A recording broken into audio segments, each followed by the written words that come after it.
Tô na área. Tudo Oi, bem? tudo e você? Tudo ótimo. Boa noite. Boa noite todo Boa noite. mundo. Essa galera bacana que tá aqui na tua live já. O pessoal tá Nossa, chegando também. Que bom estar com vocês aqui de novo.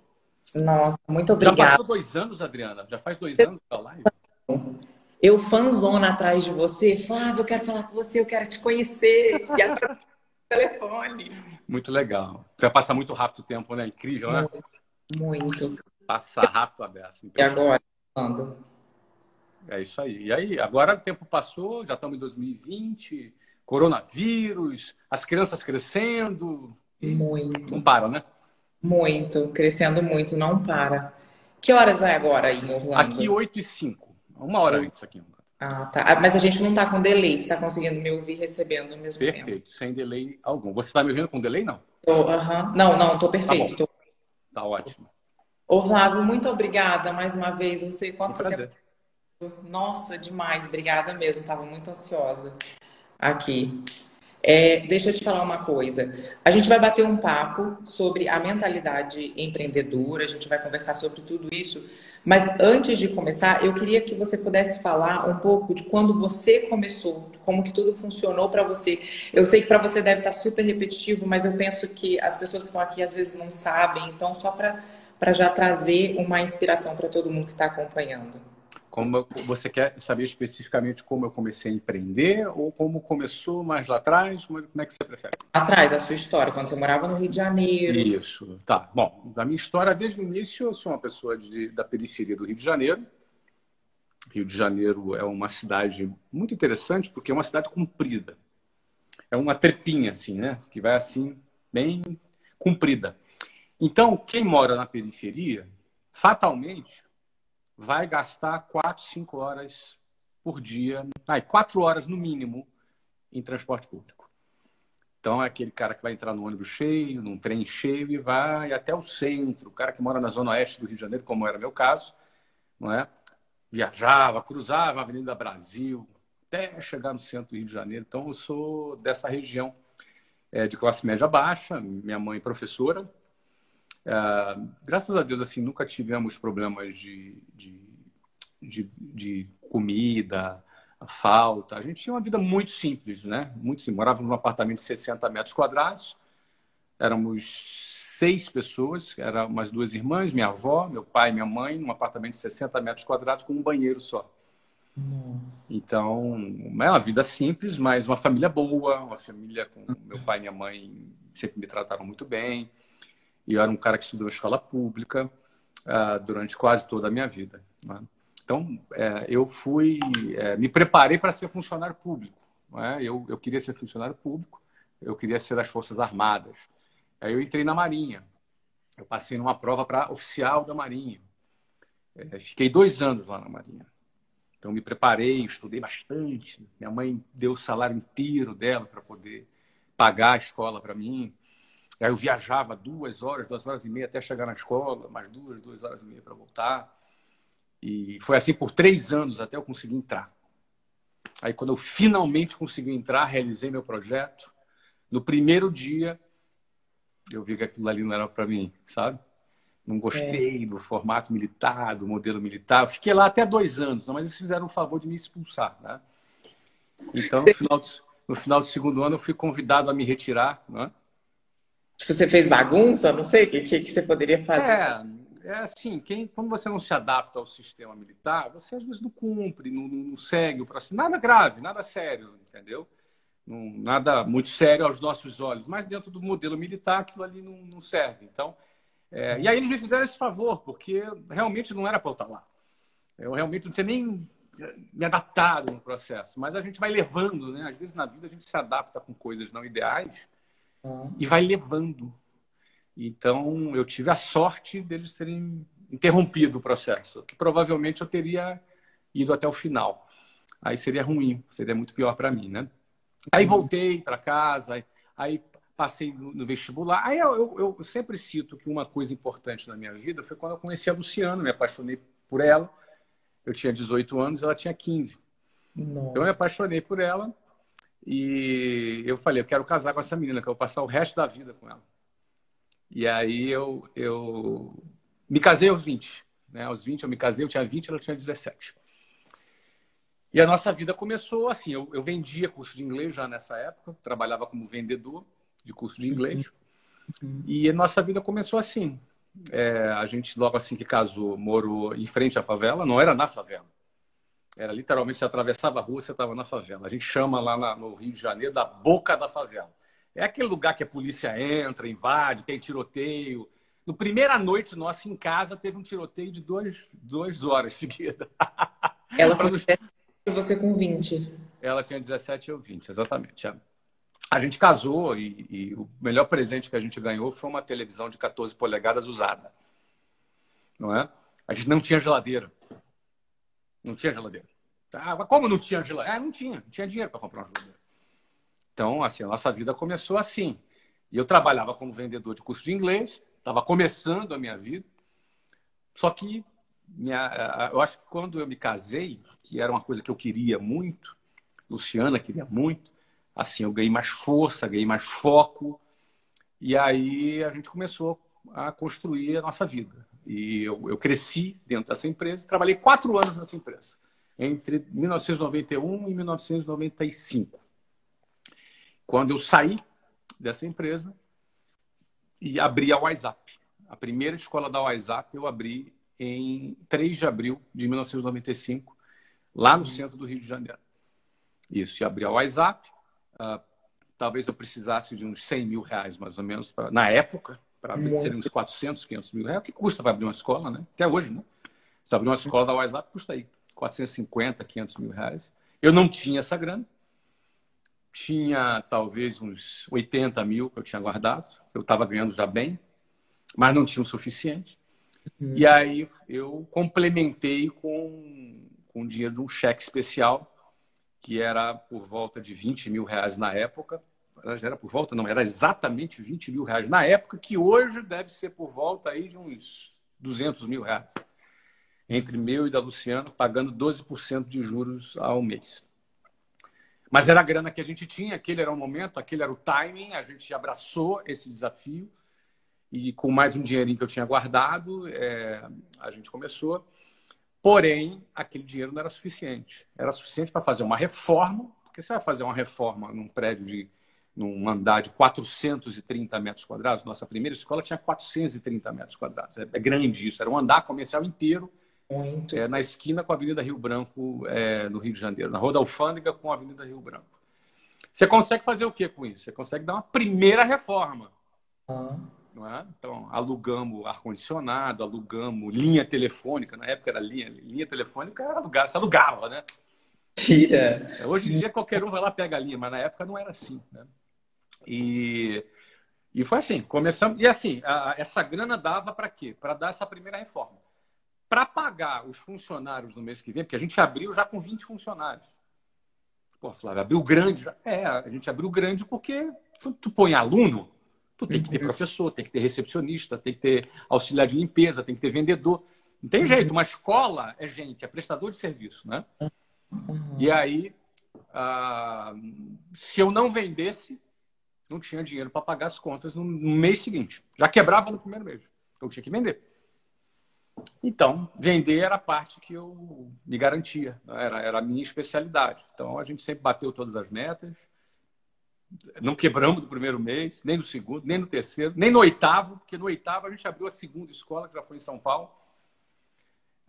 E depois nós abrimos 24 escolas nos primeiros 3 anos. Então, a cada 45 dias, nesses próximos 3 anos, eu com 23, Luciana com 20. Então, dos meus 23 aos 26, dos 20 aos 23 da Luciana, nós abrimos uma nova escola própria, não era nem franquia, não, eram escolas próprias. A cada 45 dias a gente inaugurava uma nova escola, por 3 anos. Exatamente. Aí depois a gente começou a fazer franquia. E aí, para resumir, fazendo franquia, a gente expandiu até quase 400 escolas, 396 escolas, e vendemos a empresa para um grande grupo brasileiro em 2013, na época, em valores da época, por 960 milhões de reais. Se for valores atuais, 1 bilhão e 100, mais ou menos. Então, assim, essa primeira parte da nossa vida foi assim. Não é? Saindo do zero, do ônibus lotado, do ônibus cheio, da boca da favela, não é? para ser vendedor, para pegar um empréstimo no cheque especial, para abrir uma primeira escola e trabalhar 14, 15 horas por dia, eu e Luciana juntos, e depois sair. Por exemplo, quando a gente abriu uma escola cada 45 dias, a gente saía de casa segunda, eu viajava para um lado, Luciana para o outro, e a gente viajava para várias cidades. As 24 escolas eram em várias cidades, as principais capitais do Brasil, né? Então, muitas vezes a gente se encontrava no aeroporto. Então, a gente se encontrava segunda-feira saímos de casa, sexta-feira a gente se encontrava. E a gente era muito jovem, então a gente sabia que aquele era o momento da gente fazer uma pegada, aquele era o momento da gente pagar o preço para construir o nosso futuro. E a gente não poupou esforço para isso. Fizeram uma pergunta disso, pediram para te perguntar se para poder empreender, se para poder crescer na vida, precisa-se necessariamente perder horas de sono. Não sei o que ela quis dizer. É perder horas de sono, não sei se ela está dizendo trabalhar à noite ou ficar preocupado, né? Tem os dois. Tem essas duas hipóteses, né? Eu diria que eu sou um cara que durmo tarde sempre, né? Você dorme cedo, que eu já vi. Eu durmo tarde pra caramba. Tomando café. Eu durmo bem tarde. Então, eu virei muita noite estudando na minha vida, né? Quando eu estudava, e virei algumas também planejando, tendo ideias, pensando, entendeu? Então, para mim, isso não é nenhum sacrifício. Preocupado, muito pouco, não é? Porque eu sempre aprendi a me ocupar com o trabalho e não me preocupar com o trabalho, né? Preocupação é você se ocupar antecipadamente de alguma coisa. Então, eu sempre procurei trabalhar e produzir. Eu sempre tive o meu trabalho mapeado em indicadores de desempenho. Então, por exemplo, eu estou vendendo, está tudo bem. Eu estou retendo o cliente, está tudo bem. Então, eu tinha um conjunto de 3 ou 4, no máximo 5 indicadores, que eu olhava para esses 5 indicadores, isso aqui está ok, isso aqui não está bom, mas precisa melhorar isso aqui, eu vou fazer, isso aqui está bom, mas pronto, está tudo bem. Vou me preocupar com o quê? Então, eu vou me ocupar e não vou me preocupar. Então, se ela quis dizer perder horas de sono por preocupação, eu afirmo que não. Eu tive muito poucos momentos onde eu me preocupei. Tive alguns, mas muito poucos. Mas tive muitos momentos onde eu me ocupei. Eu trabalhava bastante, 14 horas por dia. Não tinha filho, era muito jovem. Eu e Luciana, a gente junto no trabalho, a gente trabalhava muito. Não é? Então, eu penso que sim, qualquer trabalho que você quer ser bem sucedido, você tem que se dedicar muitas horas a ele. E aí a mentalidade empreendedora, ela funciona assim. Eu vou plantar e eu vou colher. E o plantio dá muito trabalho. Todo mundo quer colher, porque a colheita é um momento feliz, todo mundo colhendo, faz festa, dança. Todo mundo quer isso. Ótimo. Só que antes vem o quê? A colheita. Desculpa, o plantio. O plantio é muito duro. Você tem que arar a terra, tem que rasgar a terra, tem que botar a semente, tem que colocar, no sol. Tu não vê resultado na hora, você não vê resultado no mesmo dia, não vê no dia seguinte, não vê. Às vezes você não vê resultado em meses. E você tem que ficar trabalhando a terra sem ver resultado, acreditando que aquilo que você plantou, você vai colher. Então não basta plantar e colher. Você tem que plantar, perseverar e colher. Porque entre o plantio e a colheita tem um tempo. E você tem que perseverar nesse tempo. Então, a mentalidade empreendedora, ela é baseada nisso. Baseada em plantar e colher. Então, a gente tinha muito claro na nossa juventude que a gente estava plantando.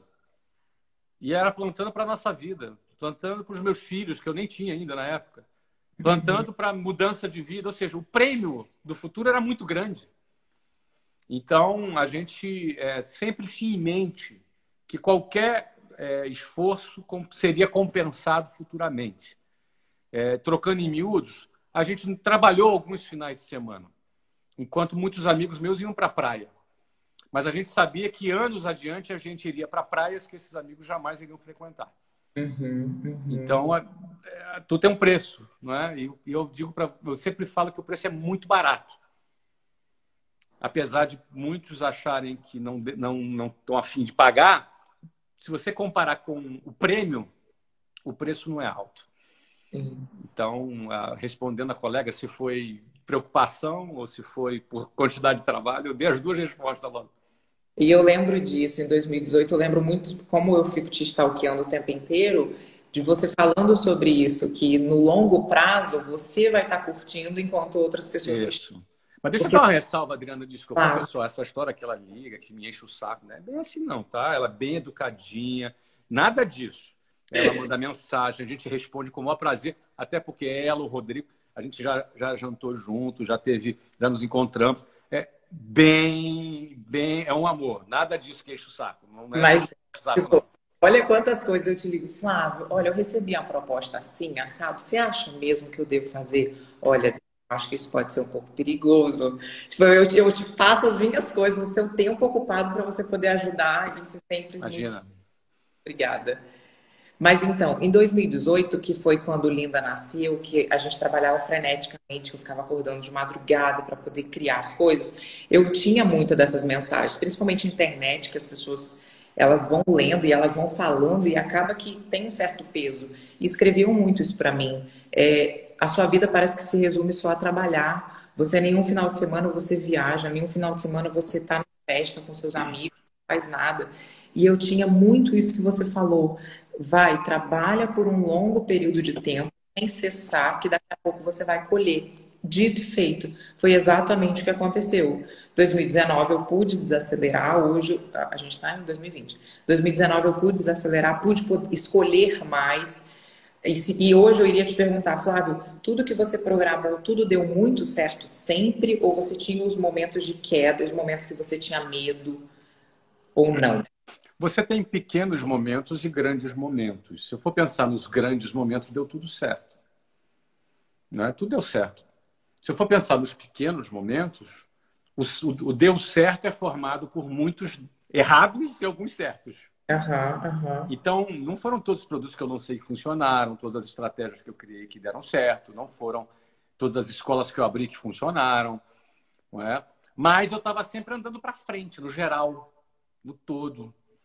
Não é? Então,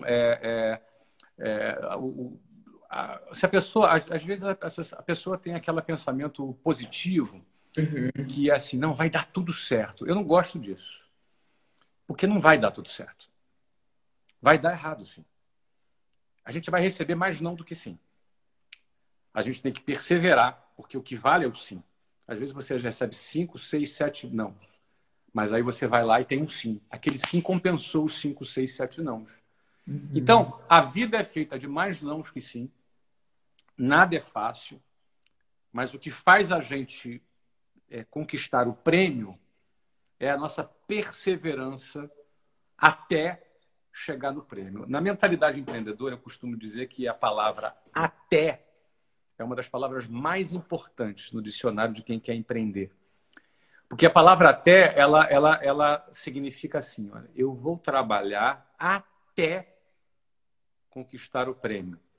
Eu vou me dedicar até, eu vou estudar até, eu vou me preparar até.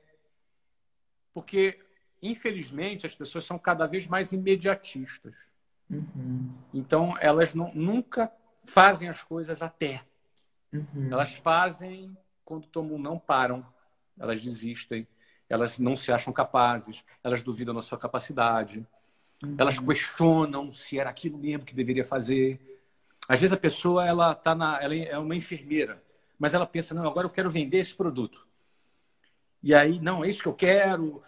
Eu estou feliz como enfermeira, mas eu quero ganhar mais. Esse produto vai me dar essa perspectiva. Aí ela começa a vender aquele produto. Aí ela toma um não, dois não, três não. Aí ela já começa assim, eu acho que eu tenho que voltar para a enfermagem mesmo. Não é? Você é dentista, né, Adriana? Então, eu acho que eu vou voltar. Vou ser dentista mesmo. Esse negócio aqui não está... Não é? Então, assim, de novo, entre o plantio e a colheita tem uma distância. Eu quase desisti no meio desse caminho. Eu tive momentos que eu quase desisti. No início, eu quase desisti. Tive momentos de dificuldade que eu pensei em desistir. Então, e se eu tivesse desistido, eu não estaria aqui. E o que te fez para continuar? Eu tive dois momentos. Eu tive uma ajuda, eu tinha um diretor, né, que era uma pessoa que me liderava naquele momento, que eu trabalhava numa empresa como vendedor. E eu tive um papo legal com ele e ele me ajudou a me reerguer. Eu me reergui. O outro foi muito interessante porque eu cheguei a ir embora, cheguei a pedir demissão e sair, desistir.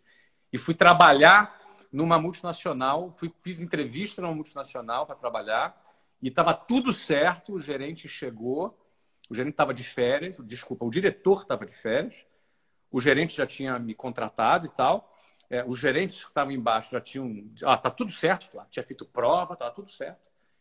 E aí, quando o diretor chegou de férias, falou, estão falando bem de um garoto aí, eu tinha 20 anos, estão falando bem de um garoto aí que vocês estão contratando, eu queria conhecer ele. Tá, o nome dele é Adilson, o senhor Adilson. Eu falo isso no meu livro, inclusive. Aí eu fui na entrevista com ele, e aí ele me perguntou, olha, eu estou vendo aqui, você é vendedor, você faz treinamento, você faz isso, você ganha tanto, é isso mesmo? Eu falei, é isso mesmo. Bom, mas você quer vir trabalhar aqui, mas tu vai ganhar menos, você vai fazer um trabalho que é menos qualificado que esse. Me explica por que você quer fazer isso. Aí eu falei, cara, esse cara tá meio que dando para trás. Aí eu fui com tudo para cima do cara. Aí fui com meus argumentos. Eu era um cara que falava bem, já vendia. Aí eu fui, uau! Fui para cima do cara. Pá, pá, pá, pá, pá, argumenta, pá, pá, pá, pá, pá. Ele argumentava. Aí ele ficou assim, cara. Ele chegou para mim e falou, Flávio, deixa eu ser sincero com você. Você é muito bom, cara. Teu lugar não é aqui. Se você vier para cá, o máximo que você vai ser é onde eu cheguei. Eu tô aqui, tô quase me aposentando. Tenho 61 anos de idade, estou quase me aposentando. E eu não recomendo. Um cara como você venha para cá. O máximo que você vai ser um cara como eu. Olha aqui minha sala, como é que é. Olha isso aqui. Nossa. Eu não desejo isso para ninguém. Nem para um cara como você. Só que eu já estava decidido, já tinha pedido demissão, já estava ferrado. Aí eu falei, não. Aí eu tentei reverter ele. Pá. Quando ele viu que eu estava tentando reverter e meu argumento era muito bom, ele falou assim, Flávio, deixa eu explicar uma coisa para você. Você está reprovado, tá bom? Pode ir embora. Aí eu fui embora, cara. Aí eu fui embora, peguei um ônibus, eu tava voltando pro centro, que eu tava no meio do meu expediente. Eu tava cumprindo aviso prévio. Já tinha pedido demissão.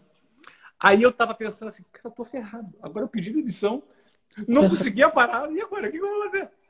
Se eu chegar lá dizendo que furou meu emprego, os caras vão me fritar. Aí eu fiquei assim, eu me lembro dentro do ônibus, sentado, pensando, e agora? O que eu vou falar lá pro meu chefe, que eu mudei de ideia, que eu quero ficar? Bom, conclusão. Meu chefe saiu de férias. Era dezembro, tá? Ele saiu de férias, eu assumi a equipe no lugar dele. E aí fiz um baita trabalho. Vendemos pra caramba na minha ausência. Vendi mais do que estava previsto com a presença dele. E aí, quando ele voltou, em janeiro, já depois do Réveillon, ele ficou tentando me convencer a ficar, e eu aceitei a ficar, entendeu? Voltei por cima, entendeu? Só que o detalhe é o seguinte, a moral é o seguinte. A moral é que esse cara me salvou. Essa é a moral. Me salvou da minha mediocridade, do meu momento de fraqueza, do meu momento em que eu fraquejei, que eu desisti do prêmio, do sonho, e que eu não acreditei mais em mim, e que eu quis voltar para o sistema, que eu queria ir para uma multinacional, e nessa multinacional, e o cara estava lá frustrado, no final da vida dele, e chegou para mim, olha, o máximo que você vai chegar como eu não recomendo. Eu fico imaginando, acho que ele se viu em mim, não sei. Ele olhou para mim, um garoto de 20 anos. Cara, aqui não. Mega multinacional na área de alimentos, que eu estou falando. E aí eu saí, eu quase voltei para o sistema, saí do sistema de volta para ter uma carreira empreendedora. E eu até escrevo no meu livro, eu escrevo sobre essa história, conto detalhes sobre elas, e aí eu volto. Trabalho mais 2 anos nessa empresa e abro a WhatsApp depois. Nossa, demais. Agora, olha só, você em algum momento você sentia vergonha de vender? Porque eu percebo que as pessoas têm um pouco. Eu até um tempo atrás, nossa, se me desse para vender, eu ia vender. Mas quando é coisa minha... Eu me lembro, Adriana, que lá a gente trabalhava em telefone público. Porque, de novo, naquela época, o telefone custava $3.500 uma linha telefônica. Eu sei que parece estranho, você jovem ouvindo isso. Então, uma empresa que tinha 10, 20 vendedores não tinha 10, 20 linhas telefônicas. Vendedor trabalhava em telefone público. Então, eu lembro que uma vez eu estava num telefone público, com uma ficha telefônica, que não era nem cartão, era ficha telefônica, falando, vendendo, e um amigo meu me viu. Eu tive vergonha. Só. Eu fiquei com vergonha. Entendeu? E essa vergonha acontece porque a sociedade nos treina para ter vergonha. Para achar que vendedor é gente de quinta categoria. Mãe pedindo emprego para filho, para amigo, é assim, olha. Pô, meu filho está em casa, só jogando videogame. Você não arruma um emprego para ele.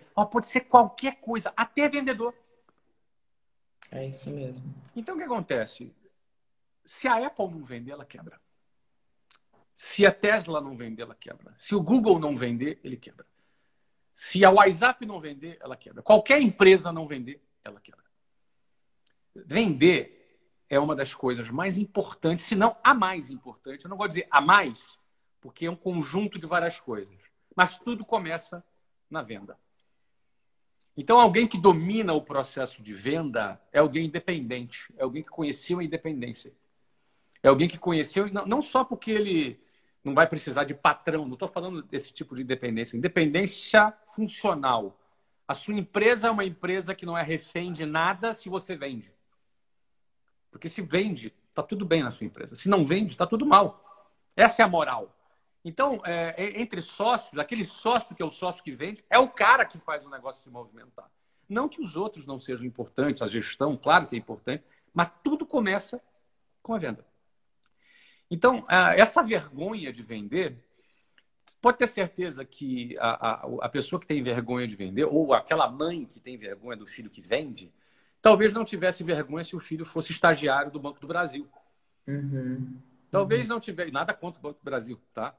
Talvez não tivesse vergonha se o filho fosse estagiário e carregasse papel, mala de um escritório de advocacia. Então, existe uma inversão de valores muito grande numa sociedade onde 70% dos empregos são gerados por pequenas empresas. Então, existe uma inversão de valores nesse sentido. Eu não acho que ninguém tem que ter vergonha de não vender. Tem que ter vergonha de não vender. Eu costumo até ser um pouco agressivo nessa resposta. Né? Eu costumo dizer que você tem que ter vergonha de não vender. Uhum. Tem que ter vergonha de não tomar atitude para mudar a sua vida. Sabe? Você pode mudar a sua vida vendendo, empreendendo. A mentalidade empreendedora é assim.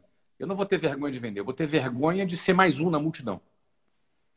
Eu não vou ter vergonha vendendo. Eu vou ter vergonha de não realizar os meus projetos, não realizar os meus sonhos.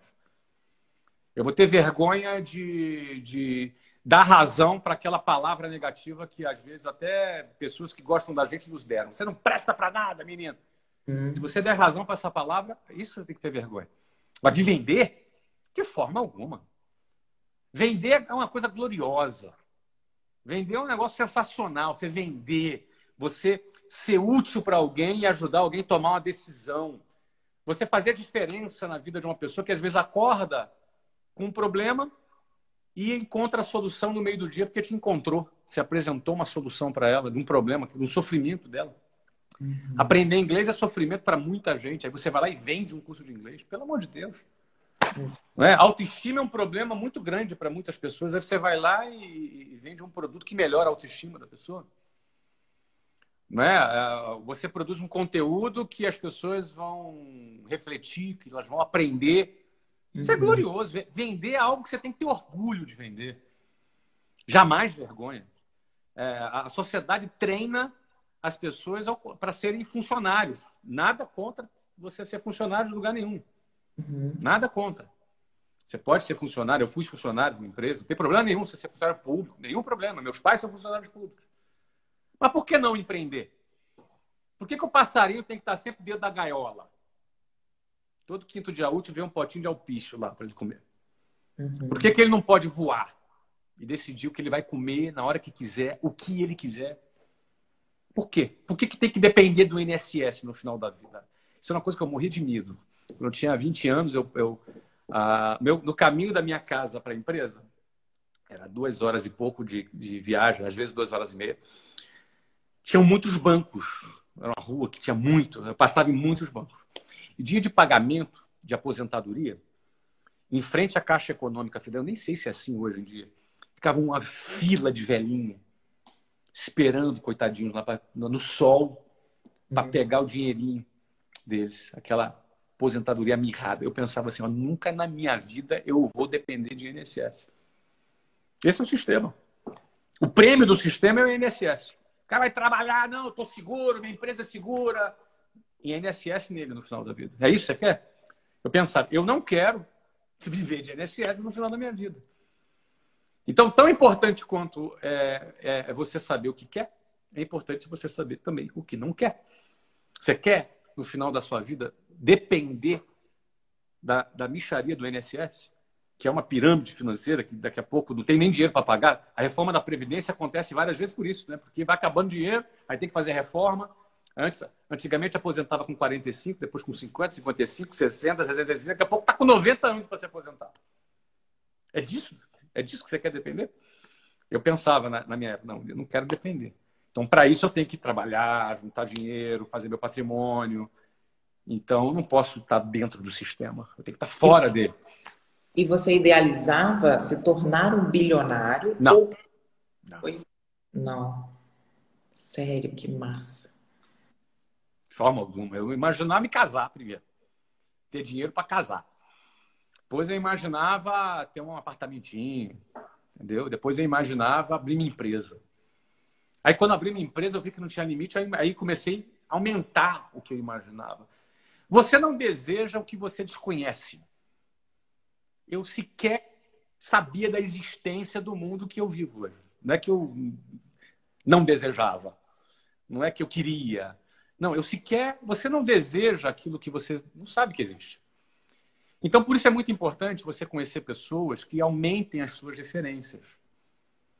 Eu diria que se hoje tem tantos problemas que a tecnologia trouxe, eu diria que ela trouxe muitas soluções também. Você ter acesso a pessoas, que você vai aprender coisas novas com essas pessoas, que você vai aprender novas referenciais. De repente, essa pessoa vai trazer algo que para ela é corriqueiro, para ela é normal da vida dela, mas ela traz isso para você e você fala assim, nossa, eu nem sabia que isso existia. Olha, eu lembro, Adriano, o dia que meu chefe de Porto Alegre, na empresa que eu trabalhava ainda, me convidou para ir em Porto Alegre. Ele queria fazer uma reunião comigo em Porto Alegre. Ele morava em Porto Alegre, a sede da empresa era em Porto Alegre. E aí eu fui lá. Foi a primeira vez que eu peguei avião na minha vida. Peguei o avião, uau, já ampliou a minha cabeça. Porque naquela época pegar avião é um negócio chique. Uhum. Aí cheguei lá, ele me recebeu num carrão. Eu falei, cara, nunca tinha nem entrado, nunca nem tinha visto naquele carro. Eu, uau. Aí me levou na casa dele para almoçar na casa dele, uma baita de uma casa. Eu falei, caraca, olha o que é isso aqui. Não era uma casa de 400 metros quadrados, mas era uma casa gigante. Eu morava num apartamento de 60. E aí eu fui apresentado ao mundo que eu sequer sabia de sua existência. Só que quando eu vi aquele mundo, eu falei, eu quero.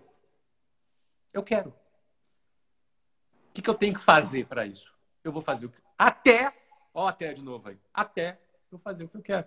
Então eu fui renovando os meus objetivos.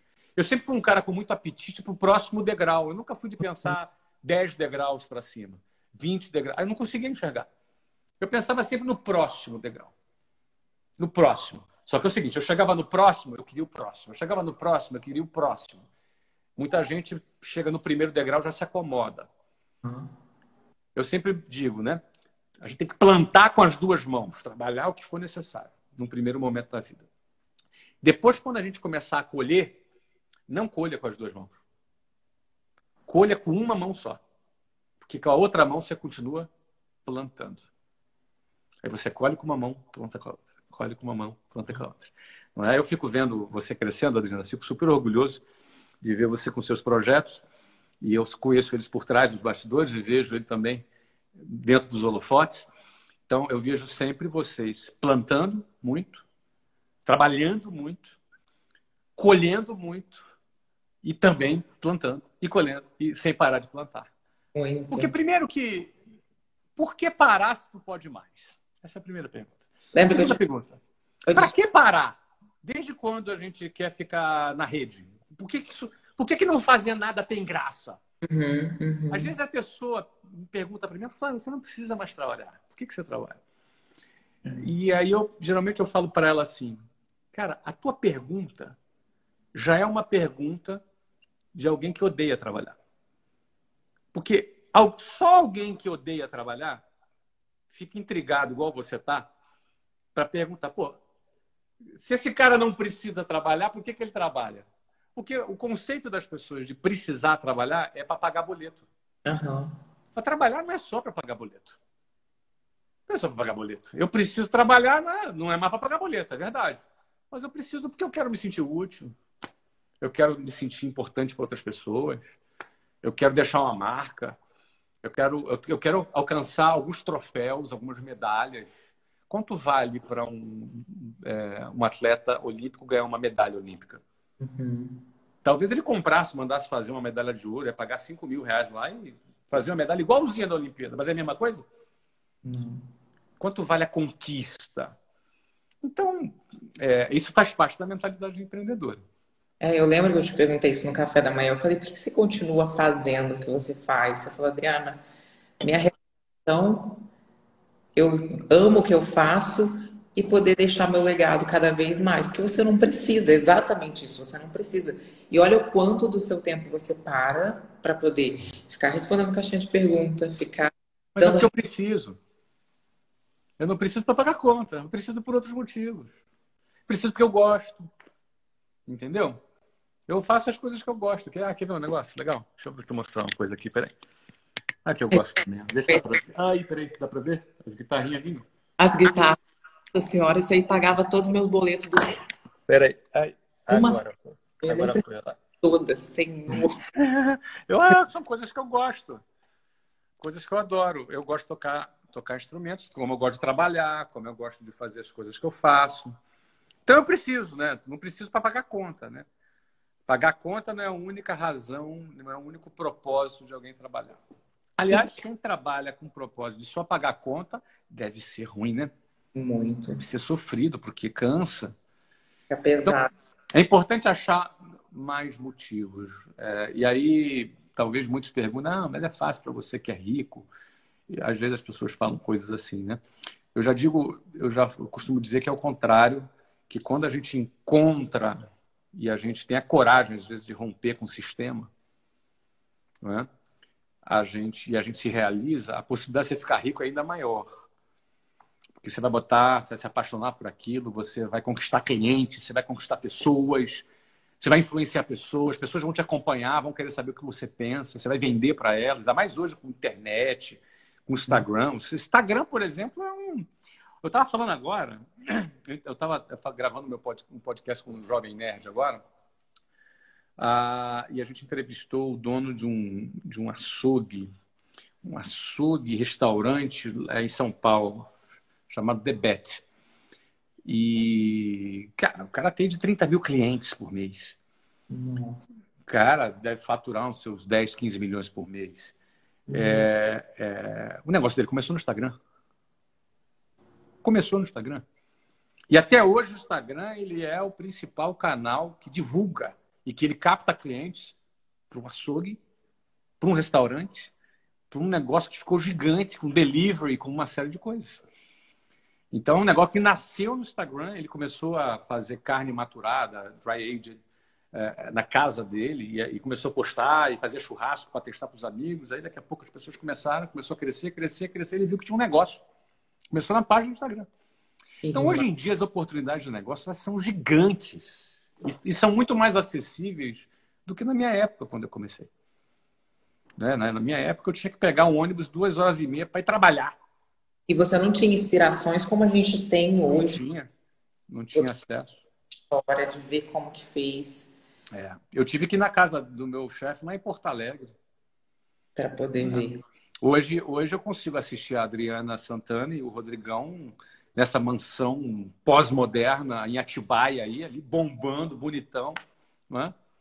Qualquer momento. Qualquer momento. Exatamente. E você sabe uma pergunta que eu tinha colocado aqui, que fizeram também? Como mudar essa mentalidade CLT e virar empreendedor? A primeira resposta, a primeira pergunta que a pessoa tem que fazer é por que mudar? Por que ela quer mudar? Esse é o primeiro ponto. Eu tinha muito claro os meus porquês, né? Eu não queria viver de INSS no final da minha vida. Só isso aí já bastava para mim. Assim, ó, isso aqui vai dar onde? Isso aqui vai dar no INSS. Não importa se você é presidente da empresa, vai dar no INSS. Vou começar. Segundo lugar, eu não acredito no sistema. Eu, pessoalmente. Só que isso é pessoal. Não sou dono da verdade. Não acredito eu prefiro pagar um seguro do que pagar o INSS. Eu prefiro... Para que eu vou ter 13º? Se 13º é o quê? É o teu salário dividido em 13. Em vez de eu receber antes, eu estou recebendo depois. Então, eu estou emprestando dinheiro para o meu patrão. Não entra na minha cabeça. Ah, mas aqui você tem um fundo de garantia. Fundo de garantia, cara, fica lá aplicado menos que a inflação. Menos que a inflação. Estou perdendo dinheiro com o fundo de garantia. Eu prefiro o dinheiro na minha mão. Sim. Então, eu não quero discutir ideologia, política, nada disso. Estou falando do meu pensamento quando eu tinha 19 anos de idade. Eu nem sabia o que era política. Não tinha nada de direita, de esquerda, nada disso. Nem sabia de nada. Eu só sabia do seguinte: eu quero dinheiro na minha mão, quero crescer, não quero depender do sistema. Eu fui um cara assim muito rebelde. Acho que porque eu fui militar, fui expulso. Acho que eu fiquei um cara assim meio, sabe assim, meio rebelde assim com o sistema numa época. Depois eu amadureci. Mas ainda assim eu mantenho um pouco esse raciocínio, né? Por que eu vou... Não, mas se você fica doente, você tem o INSS, tem. Mas se você faz um seguro, você fica doente, você também recebe. Não é? Quer ver? A primeira coisa que a pessoa faz quando melhora um pouquinho de vida, ela faz duas coisas. A pessoa é uma pessoa simples, ganha pouco, ela começa a ganhar 8 mil reais. Ela ganhava 2 mil, 2.500. Ela começa a ganhar 8. Primeira coisa que ela faz com a família dela, além de fazer umas compras mais caprichadas, a primeira coisa que ela faz, ela bota o filho numa escola particular. E a segunda coisa que ela faz, para a família ficar mais segura, faz um plano de saúde. Ou seja, antes do sistema, ela já pagava imposto para pagar a escola particular e já pagava imposto para pagar o hospital público. Então, ela paga uma vez, mas como a qualidade é ruim, ela vai pagar de novo. Paga 2 vezes. Não é? Exatamente. Então, assim, eu sempre fui um cara que fiz essa conta, sempre pensava nessas coisas e falei, não quero depender do sistema. Não quero depender do sistema. Então, assim, acho que isso foi um pouco o motor da minha mentalidade empreendedora, um pouco de rebeldia, entendeu? Não é uma rebeldia negativa, uma rebeldia com sistema, assim, cara. Eu não acredito nesse sistema, entendeu? Eu tive esse ingrediente na minha pessoa, que eu não digo que é regra, é característica minha, né? E se hoje, vamos pensar, eu te ligo, Flávio, o que você acha? Eu monto uma loja física ou eu abro um negócio na internet? O que você me aconselharia? Vai depender muito dos seus conhecimentos, né? Por exemplo, esse cara que eu estava entrevistando, Adriana, ele conseguiu fazer um negócio que é entrelaçado, o físico com a internet. Hoje uma coisa é certa, seja o teu negócio na internet ou o seu negócio físico, a internet tem que estar presente.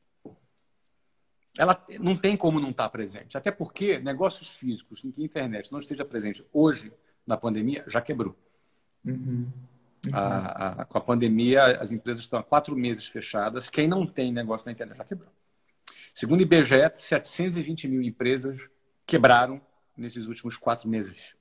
720 mil empresas no Brasil quebraram. Agora, quem está na internet, ele direcionou o seu canhão, né, sua estratégia, seu foco, seu investimento todo em desenvolver produtos para a internet durante esse período. O que vai acontecer depois? O presencial vai voltar, os restaurantes, as escolas, as coisas vão voltar. Mas a internet ocupou um lugar. Sempre vai ficar nos 2 lugares. E hoje em dia existe também a possibilidade da pessoa ter negócios somente na internet. Coisa que antes era impossível. Hoje, qualquer página no Instagram, se a pessoa souber fazer, vira um negócio. E vende. Vende. Qualquer página no Instagram com 10 mil seguidores já vende muito, se a pessoa souber trabalhar. Já tem um arraste para cima, não é? Já tem uma série de técnicas, você é mestre no assunto. Mas certamente, antigamente não existia essa possibilidade. Se eu quisesse vender alguma coisa, eu tinha que anunciar nos classificados do jornal. Hoje em dia, não. Hoje em dia, você tem uma página, rede social, que você já pode começar um negócio pequeno. Se você não tem dinheiro, não é? Exato. Eu lembro quando começou a pandemia que eu fiz uns stories que eu falei assim: quem não levava o meu trabalho a sério, porque eu recebia várias mensagens, você trabalha com o quê? Eu falava internet, debochava. Falei, quem não levava o meu trabalho a sério agora vai ter que engolir. Porque a minha família era assim, sabe como que era a conversa? Ó, o rostinho bonito vai acabar. O que você vai fazer na internet? Pensa, volta para odontologia, vai trabalhar como dentista, o que você vai fazer na internet? E eu lá desde 2012, ralando, ralando, ralando. Só que eu também entendo o longo prazo, é exatamente o que você falou, o plantio para colheita, plantio a colheita. O problema é que as pessoas querem começar hoje sem estratégia nenhuma na internet. Você sabe que precisa de estratégia. Você sabe que precisa de técnica. Você hoje tem o meu sucesso, que é Isso. o WhatsApp online. Ou seja, mesmo você sendo um bilionário, mesmo você tendo 400 e quantas lojas você 20 falou? escolas. 420 escolas, você adaptou para o online. Uhum. À toa? Claro que não. Você Uhum. enxergou, você sabe a inúmera possibilidade e o potencial que tem de alcance muito maior. Que até você fala, como você gastava com o Rodrigo Santoro de televisão, eu adoro isso. Entre o que eu pagava para ele e investimento em publicidade, 30 milhões por ano. E aí, quando surgiu a internet? Não, a gente continua gastando bastante. Muito. Na realidade, a gente continua gastando nessa ordem. Na realidade, investindo, né? A diferença é que a gente fala de outro tipo de retorno também. A gente tem alunos hoje na WhatsApp Online em 46 países, né? Nossa. Alunos em 46 países. São dezenas e dezenas de milhares de novos alunos por mês que entram na plataforma. E que a internet proporcionou de alcance. A internet te proporciona esse alcance sem limite, sem fronteira. E que hoje a plataforma da WhatsApp Online está servindo de fonte de receita para as franquias que estão fechadas.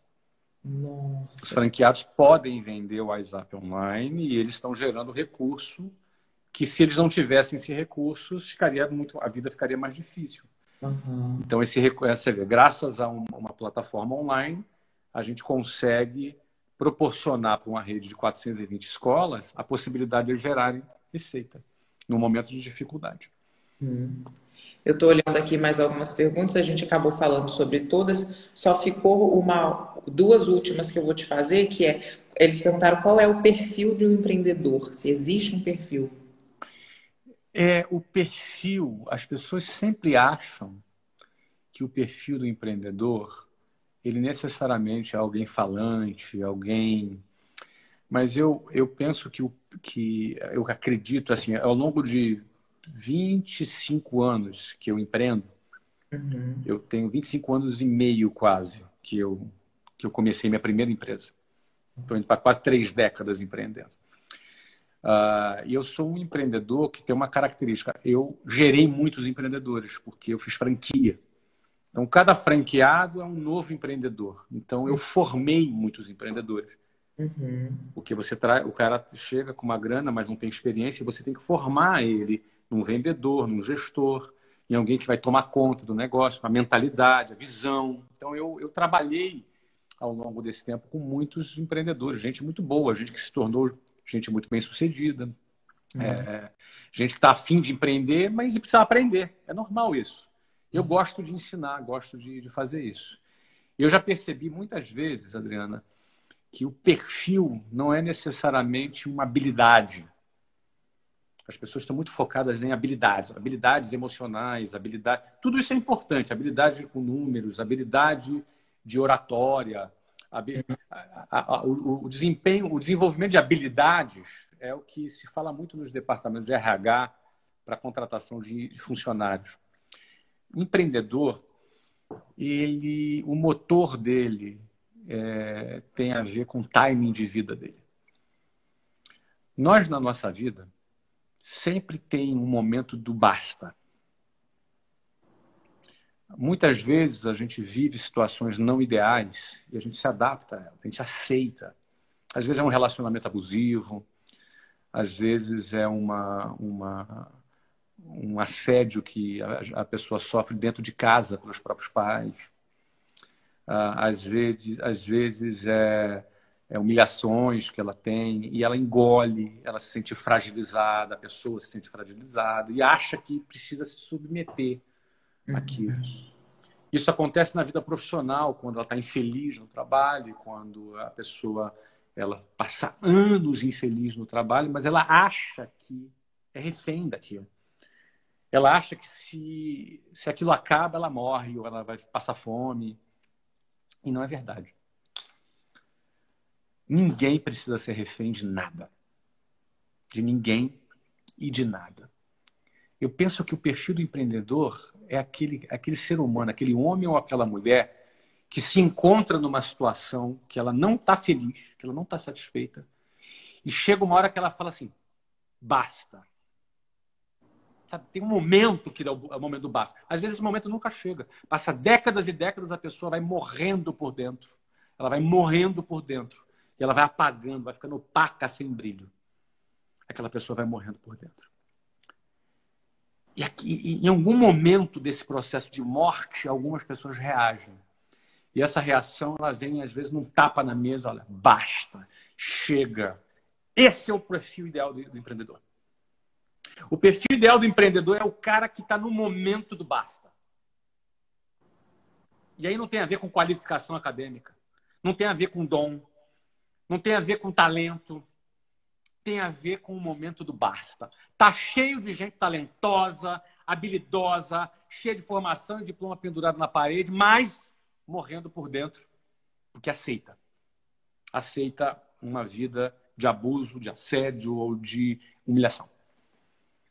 Nossa. Então, eu penso que o perfil do empreendedor, ele não é uma habilidade, é um momento da vida que ela fala, chega, vou tomar conta da minha vida.